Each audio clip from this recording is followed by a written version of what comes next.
When people say relationship is hard, the only really hard part of a good relationship is just dealing with oneself and making sure that you're staying in that mode of caretaking. Because I do believe that if one is mainly focused on taking good care of the other person, provided they're also focused on taking good care of you to some extent, and we're good at taking care of ourselves, everybody flourishes, everything gets better. But no, I don't think I experienced that until fairly recently. Master, or at least be good at autonomic self-regulation. Know how to calm yourself down.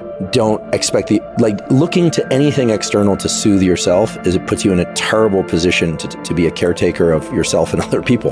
So learn how to self-soothe, right? Learn how to calm your mind, steady your actions, steady your voice. There are tools to do that. We talk about on the podcast, but elsewhere, have that in place. I also think that if your main focus is on, you want to have good boundaries, etc., but on tending to the relationship, doing a little bit more than you think you ought to do, if everyone does that, it goes great. I mean, I'm sometimes so positively struck by how supported I feel, because for many years I was just kind of doing everything on my own. So any little thing, I'm like, oh my goodness, this feels huge. And also I think the dynamics have to be right. Let's be really honest. This is a little bit of a tricky topic, but there is a power dynamic in relationships. Sometimes, not all, but in some relationships, it works much better if one person leads and the other person follows. In other relationships, it's more mutuality, works best. People need to know what they need. And so knowing what you need and what you crave is really important. And then once you do that, you can create the relationship you want. I've seen that over and over again. And people are different. But I think that ultimately, I mean, right, there's the dopamine phase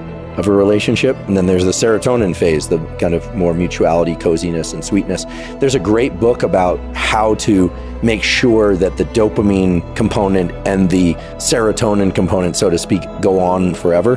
And it has to do with, when you first meet someone and you're attracted to them, you're essentially objectifying them. Meaning, not in the way people might think, you are not dependent on them for emotional stability or survival.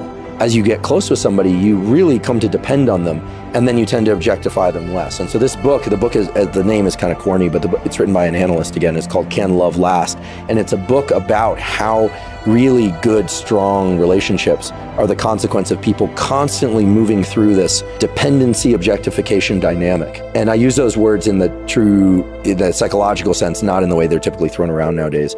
In some cultures, men and women will only touch for 2 weeks out of the month. And then for the other 2 weeks, excitement and the sensuality and the sexuality is very heightened. And then they go back to this kind of distancing. Now, I don't think that's feasible for most people. If you look statistically, those relationships tend to last a very long time with at least reported mutual feelings of intense attraction for many, many, many decades. Human beings need to learn how to at least understand and control these dynamics. And there's a lot of divorce, there's a lot of cheating, there's a lot of stuff out there. It'd be great if people could resolve some of this stuff inside of the relationship, in my opinion. You have to be careful the questions you ask in a relationship too.